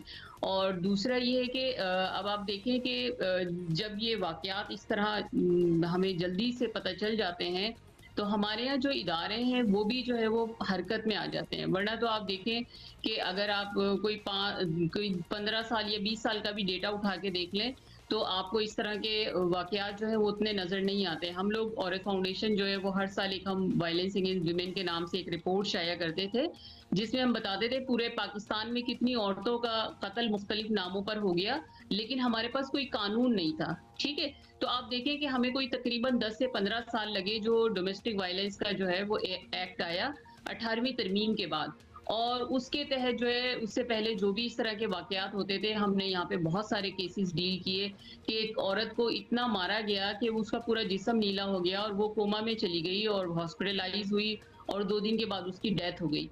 तो वो बयान देने के काबिल भी नहीं रही कि जिसकी भी वो बेटी थी, बहन थी, वो तो ये जानना चाहेंगे ना क्या है कि किसने इतना जुल्म किया कि वो दुनिया से ही चली गई। तो हमारे यहाँ कोई कानून नहीं था, तो इस वजह से ये कहा जाता था कि जनाब आप ये जाती मामला है, इसको आप घर में हल कर लें। ठीक है, लेकिन अब क्योंकि 8 मार्च 2013 को डोमेस्टिक वायलेंस का कानून आया, उसके तहत अब कोई भी इदारा जो है, स्पेशली हमारी पुलिस जो है, वो ये नहीं कह सकती कि ये जाती मामला है, आप इसको अपने घर में हल कर लें। तो हमारे यहाँ रिलेशन जो है वो बहुत अरसे में हुई है, बहुत मुश्किल से हुई है, बहुत हमें स्ट्रगल करना पड़ी। तो अभी मैं ये नहीं कह सकती कि तमाम लोगों को जो है वो हर कानून के बारे में पता है। अच्छा मलका साहबा, जैसे जैसे खबरें आ रही हैं बताइएगा, ये हर जगह का मसला है या किसी एक सूबे का मसला है या किसी मुल्क के हिस्से में, इलाके में बेहतरी आई है? शहरों और दही इलाकों की हम तफरीक कर सकते हैं। What is the situation like? नहीं देखिए, वायलेंस जो है वो हर जगह हो रहा है, लेकिन उसकी नौइयत डिफरेंट होती है। कहीं बहुत ज्यादा जो है वो शिद्दत पसंदी इख्तियार वायलेंस, और कहीं पे जो है थोड़ा लिमिट में होता है। जैसे अगर आप शहरों की बात करें या कराची जैसे शहर की बात करें, अगर यहाँ पे किसी लड़की ने अपनी मर्जी से शादी कर ली, तो वहाँ पर वालिदैन जो है वो कुछ अरसे तक नाराज रह के फिर बाद में एक्सेप्ट कर लेते हैं। लेकिन अगर हम अंदरूने सिंध की या अंदरूने किसी और सूबे के उसकी बात करें, तो वहाँ पर जो है ना वो गैरत का मसला आ जाता है। वहाँ पर वो ये चीज़ें जो हैं वो बर्दाश्त नहीं की जाती। हालांकि बाज़ दफ़ा विद इन फैमिली भी ये सब कुछ हो रहा होता है कि, लेकिन जब भी वो चीज़ें जो हैं वो उस तरह एक्सेप्टेबल जो है वो नहीं होती। अभी जो आपने सवाल किया सांगड़ के हवाले से, तो वो शादी भी जो है वो कोई लव मैरिज नहीं थी, वो अरेंज मैरिज शादी थी। लेकिन आपको पता है कि हर कम्युनिटी में जो है वो कुछ क्या कहना चाहिए, रस्म रिवाज या कुछ उनके कल्चरल इस तरह की चीजें हैं, जहां पर जो है उस वो जब लड़की शादी होके गई तो उन्होंने उसको शादी के अगले दिन जो है ये कहा कि जनाब ये लड़की जो है वो जेन्युइन नहीं है, तो इस वजह से इसको इसके घर वापस कर दिया जाए और जो है वो हम इसको जो है वो नहीं रखेंगे। और फिर जब वो अपने घर वापस आ गई, वो सांगड़ से शादी होकर लसबेला गई थी बलूचिस्तान के ज़िले में, और जब वापस आई तो उसके भाई ने कहा कि अच्छा ये तो गैरत का मसला हो गया। उन्होंने कहा कि अच्छा आप कत्ल कर दें या हम कर दें, मतलब जैसी कोई मसला ही नहीं है, जैसे कोई परिंदा है उसको आप जो है वो गए हैं शिकार करने के लिए तो आपने उड़ा दें, आपकी मर्जी, आप उड़ाएं या मैं उड़ाऊं तो कोई इशू ही नहीं है। तो वो फिर उनके भाई ने जो है वो उसके साथ कुल्हाड़ियों से वार करके इस तरह का किया, और पुलिस, वो उसका भाई अब वो गिरफ्तार है और जो भी लोग उसमें मुलविस थे, और पुलिस ने जो है वो FIR काट ली। रूह कांप गई है वैसे मलका खान साहिबा आपकी ये सारी बातें सुन के, और ऑलमोस्ट लग नहीं रहा ये किसी जीते जागते इंसान की बात हो रही है कि या आप मार दें या हम मार देंगे, मतलब गैरत का मसला खड़ा हो गया। और गैरत इसमें न कितनी मिसप्लेस्ड गैरत है इधर कि किसी को मारना, किसी को कत्ल कर देना, जो कि खुदा की नज़र में एक गुनाह है, वो ओके है, लेकिन हमारी गैरत ना हिल जाए कहीं, तो लेट्स जस्ट डू इट। ये माइंडसेट का क्या किया जाए, ये बताएं कि कानून तो बन गए सारे जिसका हम जिक्र कर रहे हैं, तो हालिया दिनों में ये आपने भी बताया 2013 से कानून बना हुआ है, मतलब ऑलमोस्ट 23 इयर्स तो इसी बात में हो गए, तो ये मसला ख़त्म क्यों नहीं हो रहा? जब कानून भी है तो क्या कानून का निफाज नहीं है? As usual implementation is the problem, awareness is the problem, lack of interest is the problem. क्या आप किसको पिन पॉइंट करेंगे? जी देखिए, एक तो ये भी है कि हमारे यहाँ कवानीन जो बने हैं उसके ऊपर अमल दरामद जो है वो उतना सीरियसली नहीं हो रहा, और दूसरी बात ये है कि जो खवातीन के इश्यूज होते हैं उनको हमारे यहाँ जो असम्बली में भी बैठे हुए लोग हैं, बहुत माजरत के साथ, कि वो उतना सीरियस नहीं लेते। जैसे हमारी जो पार्लियामेंटेरियन है वो तो अगर सीरियस लेके और उस पर बात भी करना चाह रही होती है, लेकिन आगे से उनको सपोर्ट नहीं मिल रही होती उस चीज़ को स्ट्रॉन्ग करने के लिए। तो हमारे यहाँ डिपार्टमेंट मौजूद हैं, कवानीन मौजूद हैं, इम्प्लीमेंटेशन जो है वो नहीं है। और मैं समझती हूँ कि अब तरमीम होनी चाहिए कि जो कवानीन बने हैं कि उसमें कम से कम पनिशमेंट और सजाएं जो है ना वो सख्त से सख्त होनी चाहिए, तभी जाके लोग जो है ना वो थोड़ा सा कंट्रोल में आएंगे, वरना अदरवाइज जो है ना वो लोग कंट्रोल में नहीं आएंगे जब तक सिविल सोसाइटी जो है वो बाहर से एक प्रेशर ग्रुप बना के जो है वो इन इदारों की मॉनिटरिंग नहीं करेगी। मैं तो कहती हूँ कि देखें, हुकूमत को खुद चाहिए कि वो कुछ इदारे ऐसे जिनकी वो थर्ड पार्टी मॉनिटरिंग करवाए, जैसे हेल्थ डिपार्टमेंट है, एजुकेशन है, विमेन डेवलपमेंट डिपार्टमेंट है, इनकी जो है वो थर्ड पार्टी मॉनिटरिंग होनी चाहिए ताकि पता चले कि कौन लोग क्या कर रहे हैं और क्या नहीं कर रहे हैं। मतलब खवातीन का जॉब करना, खवातीन का रहना इतना मुश्किल कर दिया है कि लगता है कि जैसे कि उनकी कोई इज्जत, कोई रिस्पेक्ट कुछ नहीं है। जो शख्स जो दिल चाहे वो उसके साथ जो है वो कर सकता है। जैसे पिछले दिनों मीरपुर खास में भी एक लड़की के साथ हिरासमेंट किया वहाँ के, आई डोंट नो कि वो टीचर हैं या प्रिंसिपल हैं उन्होंने, और जो है अब क्योंकि उनका ताल्लुक किसी एक प्रोफेशन से है तो इस वजह से उनको कुछ नहीं किया जा सकता। तो ऐसा तो कुछ नहीं है, कानून तो सभी के लिए होता है ना, चाहे कोई भी शख्स कुछ भी करे। तो मैं समझती हूँ कि इम्प्लीमेंटेशन का फुकदान है जिसकी वजह से हमारे यहाँ इस तरह के कवानीन जो है वो ज़्यादा मजबूत नहीं है और उसमें तरमीम भी होने की ज़रूरत है। अच्छा मलका साहब, ख़वातीन के हकूक़ के लिए हुकूमतों को तो जो कुछ करना है, मजबूत केसेस बनना है, सज़ाएँ और ज़्यादा सख्त होनी हैं। हम माशरे में तब्दीली लाने की बहुत बातें करते हैं लेकिन बस बातें ही हो पाती हैं। मतलब हम यहाँ डिस्कशन भी कर रहे हैं, क्या तरीके हैं, क्या टूल्स हैं जिससे माशरों में तब्दीलियाँ आती हैं? तब्दीली अंदर से क्यों नहीं आ रही? मतलब दादा की भी वही सोच है, फिर बाप की भी, और आज का जो लड़का है जो अभी 15, 16, 17, 18 साल का है, he also is comfortable with killing his sister and murdering his sister. वो भी ऐसा ही होगा। Why? देखिए, एक तो ना एजुकेशन की कमी है। अब कुछ बच्चियां उन्हें पढ़ भी लिया। जैसे मेरे पास एक फ़ोन आया पिछले दिनों एक डिस्ट्रिक्ट से, तो वो बच्ची ने मैट्रिक किया था और वो कह लगी कि मैं आगे पढ़ना चाहती हूँ लेकिन मेरे वालिद जो है ना वो मुझे इजाज़त नहीं दे रहे कि मैं आगे पढ़ूँ। तो मैंने कहा तुम मुख्तलिफ अपनी खाला फूफी चचियों से कहो कि उनको किस तरह मनाएं। हालांकि उसकी और कज़न्स वगैरह जो है वो जाती हैं कॉलेज और यूनिवर्सिटी, लेकिन उस बच्ची को इजाज़त नहीं है। तो क्योंकि जब तक जो है ना वो जो आपकी वाली बात है कि घर से तब्दीली जो है वो आएगी, तो हमारे यहाँ जो वालिदैन हैं एक तो उनको थोड़ा-सा जो है वो समझना चाहिए, और दूसरा ये कि मैं समझती हूँ कि जो इलाकों के जो रखवाले हैं, जो ज़िम्मेदार हैं, अगर वो जब चीज़ों पर इम्प्लीमेंटेशन करवाएँ, जब तक तालीम आम नहीं होगी, उस वक़्त तक मैं नहीं समझती, क्योंकि आपको पता है अभी भी हमारे यहाँ हर ज़िले में प्राइमरी स्कूल तो मौजूद है, हर गाँव में प्राइमरी स्कूल मौजूद है। लेकिन जैसे ही बच्चियाँ 5वीं जमात तक पढ़ लेती हैं तो उनके लिए सेकेंडरी स्कूल नहीं है, सेकेंडरी स्कूल क्योंकि दूसरे गाँव में है, तो लड़कों को जाने की इजाज़त है लेकिन लड़कियों को जाने की इजाज़त नहीं है। तो जो है मैं यही कहूँगी कि जब तक तालीम आम नहीं होगी, चाहे वो अडल्ट लिटरेसी हो या हमारे जो स्कूल कॉलेज में जो बच्चे पढ़ रहे हैं, तो वहाँ पे बच्चियों को भी इक्वली तालीम जो है वो मिलना चाहिए। और ये प्रेशर जो है वो हमारी जब तक सियासी जमातें, मजहबी मतलब जमातें सोल्यूशन जो है जब मलका तक खान नहीं साहिबा वो बेसिकली बड़ी सिंपल है। It's literally education, nothing else, कुछ और नहीं। आपको सिर्फ पढ़ाई करनी है, लड़कियों को, लड़कों को, सारों को। That is all that it takes, लेकिन नहीं करनी बस। यहाँ पे I want to reiterate, I बहुत वांट टू टेल शुक्रिया द मलका खान साहिबा। वर्ल्ड कि यहाँ ये कत्ल क्यों हुआ है। ये सांगड़ में जो कत्ल हुआ है ताज़ा, ये पसंद की शादी का कत्ल नहीं है, but we have to please let us say that ये इसलिए कत्ल हुआ है क्योंकि दूल्हा को ये शुबा हुआ कि ये लड़की कवारी नहीं है। शुभा हुआ, नो आइडिया, ठीक है ना, वो डॉक्टर है ना, पता नहीं उसके पास क्या मैकेनिज्म है जिससे वो ये और मैकेनिज्म जिसने पढ़ाइयां ही नहीं की, तो मैकेनिज्म भी सोच ही लो क्या होगा और उसके ऊपर ये फैसला हुआ कि या तो बाप उसने। मार दे या तो मियाँ मार दे। अच्छा, बहुत फ्रस्ट्रेटिंग ये बातें हैं करने के लिए, और सालों से हम भी यही बातें कर रहे हैं, कुछ नहीं बदला। अच्छा, साल 2026 के बजट की शक्ल सूरत क्या होगी?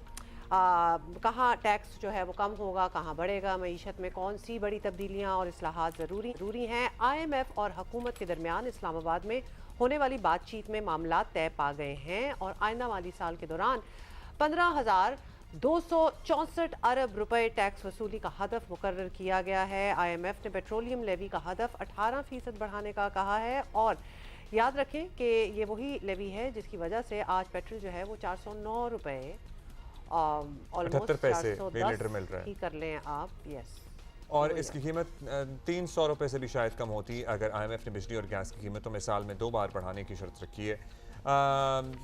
जिसका मतलब है कि आम आदमी के साथ सनती शोबे पर भी मजीद दबाव बढ़ेगा और पाकिस्तान की बरामदात मुतासर होंगी। किस हद तक मुतासर हो सकती हैं? What should we expect in the coming year and you know the remaining time period of the financial year? Javed Qureshi साहब हमारे साथ मौजूद हैं, CEO पाकिस्तान बिजनेस काउंसिल। बहुत शुक्रिया आपका जावेद साहब। जावेद साहब, एक तो ये टैक्सेस हैं, फिर आलमी हालात हैं, गैर यकीनी की सूरत हाल है, तेल गैस की कीमतें हैं, ये पता नहीं कब नीचे आएंगी, इसकी शॉर्टेज का मसला अलग है।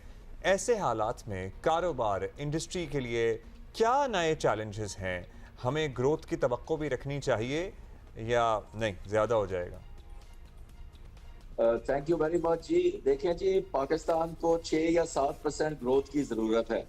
आपने देखा है कि पॉवर्टी लेवल्स बहुत हाई हैं और हमारी पॉपुलेशन ग्रोथ रेट 2-2.5% है, तो 3% ग्रोथ या 2.5% ग्रोथ से कुछ खास फर्क नहीं पड़ता। 6 या 7% ग्रोथ की जरूरत है, एंड 5 या 6 या 7 साल तक उससे फर्क पड़ेगा पॉवर्टी लेवल्स पे, उससे फर्क पड़ेगा लोगों की स्टैंडर्ड ऑफ लिविंग पे। जो अभी टैक्स रेट्स हैं स्पेशली फॉर्मल सेक्टर पे, फॉर्मल सेक्टर वो सेक्टर जो अभी टैक्स देता है, जिसमें कंपनीज भी हैं और इंडिविजुअल्स भी हैं, प्रोफेशनल लोग भी हैं, उन पे ऑलरेडी टैक्स रेट्स बहुत ज्यादा हाई हैं। इन सम केसेस 50-55% अगर आप सारे टैक्स इंक्लूड करें, super tax, withholding tax, advance tax वगैरह, कहीं भी दुनिया में 55%, 60% टैक्स रेट पे कोई इकोनॉमी नहीं चल सकती।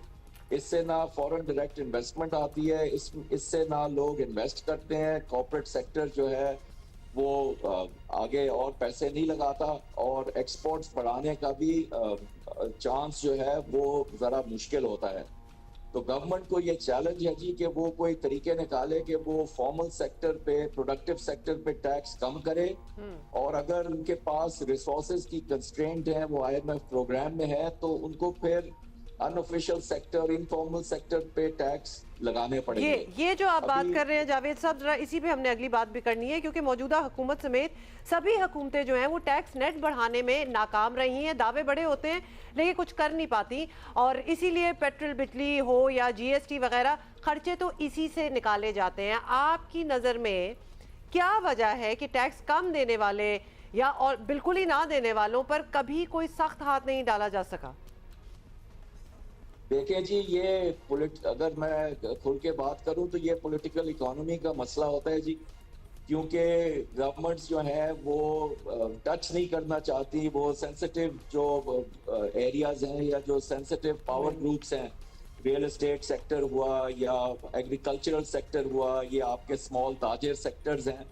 इधर इनको फीलिंग मिलती है जी कि अगर हम यहाँ सख्ती करें तो पॉलिटिकल फॉल आउट होगा, और यही हम बार बार कह रहे हैं जी कि अब एक टाइम आ गया है कि आपको सख्ती करनी पड़ेगी, क्योंकि आप उन्हीं लोगों से टैक्स ले रहे हैं जो कंप्लायंट हैं, जो जिनके पास कोई ऑप्शन नहीं है, और उसके बहुत डेवास्टेटिंग इम्पैक्ट आ रहा है जी इकोनॉमी पे। लोग छोड़ के जा रहे हैं, आपको पता है बहुत पाकिस्तानी या प्रोफेशनल लोग जो है वो बाहर जा रहे हैं, क्योंकि दुबई वगैरह में उनको टैक्स भी नहीं देना पड़ता, उनको तनख्वाहें भी ज्यादा होती हैं, तो एक ये ब्रेन ड्रेन भी हो रहा है। तो आई थिंक जी इस दफा हम ये देखना चाहते हैं कि जरा सख्ती हो और ये एक डायरेक्शन चेंज हो जी। इनफॉर्मल सेक्टर और फॉर्मल सेक्टर के बीच में इतना फर्क नहीं हो सकता, इसकी बड़ी डेवास्टेटिंग इम्पैक्ट होती है, क्योंकि आप एक इंसेंटिव दे रहे हैं फॉर्मल सेक्टर को कि आप भी इनफॉर्मल सेक्टर में चले जाएं। एक जगह 0 टैक्स है, एक जगह 60% टैक्स है, तो सारे लोग जो हैं वो 0 टैक्स की तरफ जाएंगे। बिल्कुल, ये आप बिल्कुल दुरुस्त बात कर रहे हैं। तो थोड़ा सा आप अपना कैमरा दूर कर लीजिए, खुद पीछे हो जाइए, so that we are able to see you properly. और हमने आपसे लास्टली ये भी पूछना है कि IMF के तकाजे हैं, ज़ाहिर है वो अपनी जगह हैं, हुकूमत की कुछ अपनी मजबूरियाँ भी, पॉलिटिकल इकोनॉमी की आप बात कर रहे हैं, लेकिन ज़ाहिर है यहाँ से आगे बढ़ना है। हम अपनी डिप्लोमेटिक विक्ट्री को जितना मर्जी सेलिब्रेट कर लें, हम अपनी ग्लोबल स्टैंडिंग को जितना मर्जी सेलिब्रेट कर लें, जब तक हमारी मईशत ठीक नहीं होगी इन सारी चीज़ों की उतनी अहमियत नहीं हो सकती जितनी होनी जो हमारे लिए सूदमंद साबित हो, जो हमारे आवाम के लिए सूदमंद साबित हो। यहाँ से फ्रॉम दिस पॉइंट ऑनवर्ड्स क्या किया जा सकता है? आप अगर मशवरा देना चाहें, 1 2 3 4 5 मतलब 2-3 मशवरे ही सही, क्या कहना चाहेंगे that should immediately be done? देखिए जी, लोअर टैक्स रेट की तो मैं ऑलरेडी बात कर चुका हूँ, मैं फिर वो बात नहीं करूंगा। आई थिंक सेकेंडली जी, हम बात करते हैं कि हमने एक्सपोर्ट ओरिएंटेड होना है। एक्सपोर्ट ओरिएंटेड होने के लिए जी आपको पॉलिसियां बनानी है जो एक्सपोर्टर्स को डायरेक्टली फेवर करें, और अगर आप एक्सपोर्टर्स से बात करें तो वो आपको अभी भी बताएंगे कि इतनी ज्यादा उनके लिए मुश्किलात हैं, रुकावट है कि वो एक्सपोर्ट करना उनके लिए आसान नहीं है। तीसरी चीज मैं ये कहूंगा जी कि आपको बिजनेस क्लाइमेट जो है वो ठीक करना है। जो आपने अब पॉलिसियां बनानी है ना, आपको स्टेबल पॉलिसियां बनानी है। जो इन्वेस्टर्स होते हैं वो चाहते हैं कि पॉलिसियां हो वो स्टेबल हो, वो हर साल चेंज ना हो, जो फाइनेंस मिनिस्टर्स वगैरह हैं वो चेंज ना हो। अगर आप पाकिस्तान के लास्ट 4 5 6 साल देखें तो इतनी ज्यादा पॉलिटिकल चेंजेस हुई हैं कि वो कोई एनवायरनमेंट नहीं है इन्वेस्टमेंट के लिए। और आई थिंक हम लोग फॉरेन डायरेक्ट इन्वेस्टमेंट भी इंकरेज करना चाहते हैं, लेकिन हमारी राय ये है कि जी आप पहले पाकिस्तानी बिजनेसमैन को सही माहौल दें, सही इन्वेस्टमेंट क्लाइमेट दें, और उनके साथ जो है डायलॉग रखें और आगे चलें जी। क्योंकि जो मैंने पहले भी कहा, आप नंबर देखें 2.5 2 3 4 3% ग्रोथ से कुछ नहीं होने वाला इस मुल्क में। जावेद कुरैशी साहब, thank you for your time. CEO Pakistan business council हमारे साथ थे। Some major changes have to be made, otherwise वो जिस तरह उनका भी कहना था कि nothing really is going to change, और चेंज भी हमें वो चाहिए कि इम्पैक्टफुल चेंज होना चाहिए, not just an eye wash और थोड़ा सा आगे बढ़ जाएं। आम आदमी की जिंदगी बहुत मुश्किल है, मतलब पेट्रोल डीजल की प्राइसेस जो आप आप बात कर रहे थे ना कि वो जितनी भी जय हो जाए दुनिया में, हाँ, और हो रही है वेरी गुड, बहुत अच्छा है, हम उसको सेलिब्रेट कर रहे हैं। But the end of the day हमने तो अपना चूल्हा चलाना है ना, हमने तो अपना घर चलाना है। तो if that is becoming difficult by the day, तो फिर then this needs to be immediately looked into. Let's take a short break here.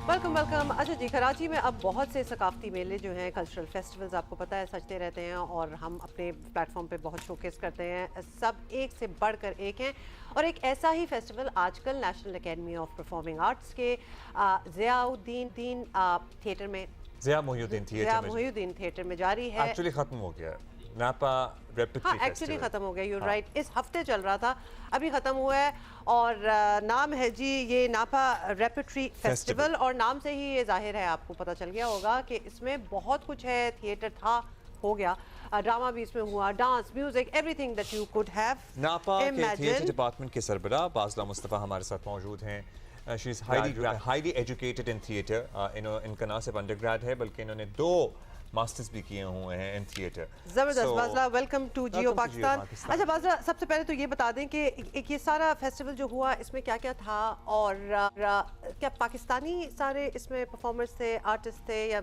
पूरी दुनिया से थे? नहीं, इसमें सिर्फ पाकिस्तानी परफॉर्मर्स थे एंड खत्म नहीं हुआ बाय द वे। अच्छा। दो दिन है अभी 2 दिन है जी। अभी 2 दिन है। तो ये तो चल रहा है। ऑलराइट, चलिए, अच्छा लगा हमें सुन दो के। म्यूजिक के इवेंट्स रह गए हैं, एक आज और एक कल बाकी है। सो आज क्या है और कल क्या है? आज जो है हमारे पियानो सीरीज हैं, वेस्टर्न क्लासिकल पियानो के 3 परफॉर्मर्स हैं, Julian Kaiser, Philip Shahid and Zeeshan Zafar, और Lovely. ये तीनों भी नापा के ग्रेजुएट्स हैं। तो बेसिकली द फेस्टिवल जो हमने डिज़ाइन किया था वो ये था कि NAPA repertory festival was to celebrate the legacy of mister Zia Mohiuddin Okay. इन जो उनके अलुमनाई के उसमें जो हमें मिलते हैं। तो हमने इसमें 6 ड्रामे किए थे और 3 म्यूज़िक के इवेंट्स। तो Lovely. 2 म्यूजिक इवेंट्स रह गए हैं। कल रात हमारा आखिरी सारे जो थिएटर के परफॉर्मेंसेस थे अच्छा, वो हो जो गए। ड्रामे थे और अगर ट्रिब्यूट भी है ज़िया मोहिउद्दीन साहब को, तो ड्रामे क्या फ्रेश थे या पहले किए हुए थे और या ब्रांड न्यू थे? नहीं नहीं, सब ब्रांड न्यू थे और सब जो है वो अलुमनाई ने किया था। तो हमने अन्नपूर्णा से शुरू all the artist who had graduated from the academy उन्होंने किया, राइट? बिल्कुल बिल्कुल ऐसा ही। सारे ग्रेजुएट्स और उसमें हमारे पास ड्रामास भी थे और एक दिन हमने दास्तान गोई की। दास्तान गोई के बारे में it's an art from the Indian सब कॉन्टिनेंट व्हिच बिकेम ऑब्सोलीट और बिल्कुल ख़त्म हो गई। कोई उसको प्रैक्टिस नहीं करा, ना इंडिया ना पाकिस्तान में। स्टोरी टेलिंग और उसका एक ख़ास एक टाइप, एक फॉर्म है जो इंडियन सब कॉन्टिनेंट की है। तो उसको उसको नापा ने रिवाइव किया। बादशाहों के ज़माने में बादशाह कहानी सुनना चाहते थे तो वो उसका ख़ास अंदाज था जिस तरीके से वो कहानी सुनाई जाती थी। तो वो उस वक्त पे कहानियाँ लिखी भी जाती थी और ये बहुत पुराना आर्ट फॉर्म बिल्कुल। So those कहानियाँ are narrated but not acted out. They are narrated in a minor form of acting कि वो इतना आपको वो vividly यानी सुनाई आपकी जाती- नरेशन में आपको एक्टिंग याद होगी, है बट कैसेट कहानियां जो होती थी बचपन में हाँ, हमारे? मुझे कुछ ऐसा ही लग रहा है। और फिर कुछ ऐसा भी था, आई रिमेम्बर कि खैर एनीवे आई हैव फॉरगॉटन, वो खत भी एक दूसरे को पढ़ रहे हैं, कुछ इस किस्म की। वो वो different है। हाँ, वो थोड़ा सा डिफरेंट है। और ये बैठ के वो आपको जो है ना, वो जैसे अगर आपको याद हो कि बचपन में आपको आपके पेरेंट्स कहानियां सुनाते हैं Exactly और वो यू नो वो उसमें मतलब आवाज़ वो act भी डाल रहे आवाज़ भी हैं, डाल रहे हैं, अगर वो act भी मैना कर- की बात है तो मैना किसी आवाज भी निकाल लेंगे। अगर मतलब बहुत एक शेर की type of आवाज़ है that। तो फिर वो बीच में Type उधर आ of- जाएंगे, मतलब एक whatever. वैसा। तो वो बड़ा हमारा एक देसी आर्ट फॉर्म और वो ख़त्म हो गया था पाकिस्तान और इंडिया दोनों से। तो पाकिस्तान में उसको रिवाइव किया नापा ने और नापा के 3 ग्रेजुएट्स ने, मीसम नकवी, नजरुल हसन और फवाद खान। मीसम को शायद आप लोग जी, जानते बिल्कुल जानते हैं, हाँ, हमारे शो पे भी आए हुए हैं। बिल्कुल। और फवाद खान नायाब फिल्म में एक्टर थे। नजरुल हसन जो है उनका तो बेतहाशा एक्टिंग का काम है, वो बहुत ज़्यादा। तो उन्होंने जैसा की गाइडेंस में उन्होंने ये आर्ट फॉर्म रिवाइव किया। तो हमने इसका भी शो किया थिएटर इस फेस्टिवल में। हमने and we tried to make it जितना हम डिफरेंट जॉनर्स को इंक्लूड कर सके फेस्टिवल में। तो एब्सर्ड प्लेस भी थे, कॉमेडी भी था, फार्स जो है, ट्रेजेडी भी है। तो वो सब कुछ सबसे ज़्यादा ऑडियंस के साथ क्या क्लिक करता है? पाकिस्तान में तो आई थिंक कॉमेडी क्लिक करता है। आई थिंक बिकॉज़ अदरवाइज इतनी टेंशंस है ना। वो हमें तो कॉमिक रिलीफ ही चाहिए होती है लोगों को, जो वो अपने घरों से निकल के यहाँ कुछ देखने आएंगे। ऑल्दो आई डू फील कि अगर कोई बहुत डीप चीज़ हो which makes you you know from something जिससे आप कुछ घर लेके जा सकें, कुछ सोच सकें, something that stage with you, that would be a win as well.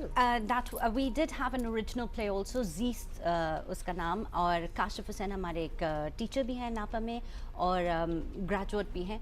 उन्होंने एक ओरिजिनल स्टोरी उठाई और उस पे उन्होंने खेल किया। बहुत अच्छा खूबसूरत उन्होंने लिखा था और वो एक ऐसा प्ले था कि आपको यू नो इट्स लाइक आपको punch सोचने in the पे gut मजबूर कि करता आप है। थोड़ी सोचने देर पे तक आप मजबूर हाँ absolutely and it was about parenting and जो टीन्स जो जिस स्ट्रगल से गुजरते हैं तो अच्छा, वो बहुत सारे नए खेल पेश किए गए इस फेस्टिवल सारे के नए दौरान, थे। सारे नए खेल पेश किए गए। अब इनको दोबारा पेश करने का कोई इरादा है नापा में? क्योंकि बिल्कुल because I am certainly intrigued कि अब दोबारा होंगे तो मैं जाऊंगा देखने के बिल्कुल लिए। आपको दास्तान गोई यू नो बिकॉज इसमें और प्लेस सब में आना चाहिए और ये जो नई चीजें हैं आई थिंक ये तो करना ही चाहिए। अच्छा, अब जरा बिल्कुल। 2 जो रह गए हैं इवेंट्स वो जी, हम जी। अपने ऑडियंस को यहाँ हमारे जो लोग देख रहे हैं उनको बता दें। So these are ticketed events जी, ticketed events हैं। So and And you can walk in and buy a ticket and enjoy it. Absolutely absolutely देखिए आप वीकेंड नापा जा है सकते तो हैं। लिहाजा अब हमने आपको बता ही दिया कि So, आज आज आप क्या तो कर है- सकते हैं और कल भी। Western classical. वेस्टर्न क्लासिकल और पियानो कल? सीरीज है और कल जो है एहसन बारी साउंड्स ऑफ कराची जी, के बिल्कुल। फाउंडर जो है आर्ट्स काउंसिल पे म्यूजिक एकेडमी के हेड पे Head है वो है। भी नापा के ग्रेजुएट है। जबरदस्त। तो कल वो एक सूफी टैलेंट ओवरलोड है इधर, सारे मिलके बहुत ही अच्छा काम हो रहा है। तो वो दैट्स एग्जैक्टली वी सेलिब्रेटिंग कि जो इंडस्ट्री शेप की है नापा के अलुमनाई ने। तो वो जो एक हमारा लेगेसी जिया साहब का जो अब चलना शुरू हुआ है और अब वो जो जा रहा है तो उसी को हम How सेलिब्रेट is the करते हैं। school performing itself now? क्योंकि एक तासुर ये था कि ज़िया साहब और ये बड़े नाम जब तक एसोसिएटेड थे, it was doing very well. अब मतलब क्या सूरत हाल है? अब सूरत हाल ये है कि अब हर चीज़ का एक रिवाइवल का एक वो आता है कि एक स्टेबिलिटी होती है। डेफिनेटली ज़िया साहब हेड थे और उनके होने से बहुत फ़र्क पड़ता था। अब हमने दोबारा उसको हमने पिक किया है और हम दोबारा उस तरह लेकर चलने की पूरी कोशिश करें।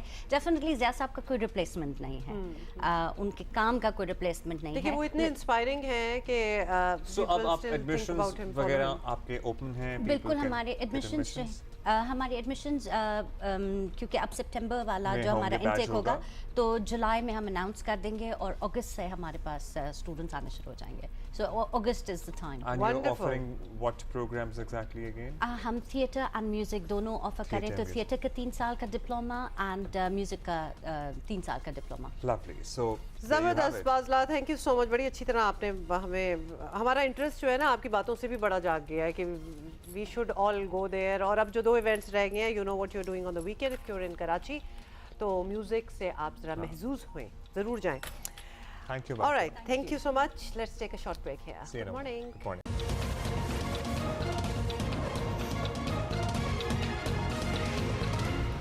लो एंड बिहोल्ड जी, गर्मियों की छुट्टियां जो हैं वो स्टार्ट भी हो गई हैं। सबकी हो गई हैं अब तो। सारे हो गए, सड़कों पे अमन हो गया। आज जब मैं सुबह निकली हूँ मुझे थोड़ा सा अपोकलिप्स लग रहा था कि किधर सड़कों गई पे अमन गाड़ियां। और घरों में गदर।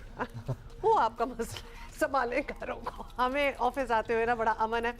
अच्छा, तो करना क्या है इस जो हवाले रिपोर्ट्स हैं से? उसके मुताबिक, सयाहती रिपोर्ट्स के मुताबिक हर साल तकरीबन 20 से 30 लाख अफराद सैर सयाहत के लिए हमारे पहाड़ों का रुख करते हैं। कागान, मर्दान, गिलगित बल्तिस्तान, आज़ाद कश्मीर समेत दीगर ठंडे इलाकों की तरफ जाते हैं, मरी भी जाते हैं। अगर आप भी सैर सयाहत का प्रोग्राम बना रहे हैं तो बहुत ज़रूरी है कि आप जिन इलाकों में जा रहे हों वहाँ के मौसमी हालात को ज़रूर सामने रखें। गुज़श्ता साल ऐसे अफसोसनाक वाक़यात आए थे जिसमें कई सयाह बारिशों लैंडस्लाइडिंग में फंस गए थे, हाँ, बल्कि so you कई really- अफराद और की तब जाने भी से गई हम थी। कह रहे हैं, बल्कि हम तो कुछ सालों से ही कह रहे हैं कि आपको वेस्ट में ना ये बड़ा कॉन्सेप्ट याद है। है- एक सेकंड अब्दुल्ला, वेदर फोरकास्ट देखने का। When you are planning your Absolutely. Trips, आप घर से बाहर निकलते हैं तो आप वेदर फोरकास्ट जरूर देख लेते हैं। सवात में आपको पता है वो जो सैलाब आया था और 17 अफराद थे की फैमिली के, हाय, वन बाय वन, बड़ा one by- पेनफुल उफ। था। मतलब it happened, It was live telecasted on हाँ, TV. it unfolded in real time and the world watched it. Zainab Naeem हमारे साथ मौजूद हैं, माहिर माहौलियाती तब्दीली। आप बताइएगा सबसे पहले तो कि मुल्क के ज़्यादातर हिस्सों में गर्मियों की छुट्टियां शुरू हो रही हैं and we really want to educate people before they plan anything. अब शुमाली इलाका जात तो लोगों ने जाना ही है, बेहतरीन टूरिस्ट स्पॉट्स हैं, जाना भी चाहिए, ज़ाहिर है सैर करनी है, वहाँ की इकॉनमी भी इस पर डिपेंडेंट है। क्या जो हमारे रिवायती मौसम होते थे उन्हीं में जाएँ या क्या चेक मतलब करें? टूरिस्ट को आप क्या एहतियात करना का बताएंगे? जी बिल्कुल, क्लाइमेट चेंज की वजह से जो है वो अब जो पेशगोई होती है एकदम से जो है वो चेंज हो जाती है और जितनी जिस हिसाब से जो मौसमियाती तब्दीली में शिद्दत आती जा रही है उस हिसाब से ये क्लाइमेट एक्सट्रीम वेदर इवेंट्स जो हैं वो भी कॉमन होते जा रहे हैं। और अभी छुट्टियां शुरू होने से पहले ही ग्लॉफ अलर्ट्स जो है यानी glacier lake outburst floods north side पे जो है उसका अलर्ट जारी किया हुआ है ऑलरेडी। और इसके अलावा अचानक से झक्कड़ चलते हैं, तेज आंधी आ जाती है और फ्लैश फ्लडिंग का खदशा तो हमेशा से रहता ही है। और खास तौर पे पिछले 1-2 साल से तो ये नॉर्दर्न साइड पे बहुत ज्यादा जो है इस तरह के वाकयात हो रहे हैं। तो छुट्टियों से पहले ये वार्निंग्स देना आना शुरू हो गई है, जो कि अच्छी बात है। और इसके लिए जरूरी है कि जो क्योंकि गर्मियों की छुट्टियों में लोग प्लान करते हैं खासतौर पे पंजाब साइड से, सिंध साइड से, कि वो नॉर्दर्न एरियाज की तरफ ट्रैवल करें। पूरे मुल्क से ही बल्कि ये प्लानिंग हो रही होती है, तो उसके लिए जरूरी है कि वो ये वार्निंग्स देखें और उसके पेश नजर अपने प्लान्स को या मौखर करें या हुकूमती जो वार्निंग्स आ रही हैं उस पर कान धरें, क्योंकि इसी तरह से आप एक रिस्पॉन्सिबल शहरी होने का किरदार अदा कर सकते हैं। ये तो हमने जी हमने ये तो एक्नॉलेज कर लिया कि क्लाइमेट चेंज इज रियल और ये मौसम जो है ये बिल्कुल बड़ी तेजी से बदल रहे हैं, ये हम सारों ने एक्नॉलेज तो कर लिया है। लेकिन अब क्या करना क्या है कि ये इसकी तैयारी करनी चाहिए, मतलब इंडिविजुअली लोगों को भी अब इसका इदराक तो हो गया, लेकिन हाउ डू दे चेंज, हुकूमतों को क्या करना चाहिए? देखिए कि मेरे ख्याल से क्लाइमेट चेंज एक ऐसा लफ्ज है जिसके बारे में आप जैसे आपने भी जिक्र किया, आगाही मौजूद है, घर घर में पता है कि क्लाइमेट चेंज हो रहा है। लेकिन मसला ये है कि हमें पता होने के बावजूद जो तैयारी, जो चीज़ों का नफाज और इत्तलाक होना चाहिए वो नहीं है, वो लिमिटेड है वहाँ पे।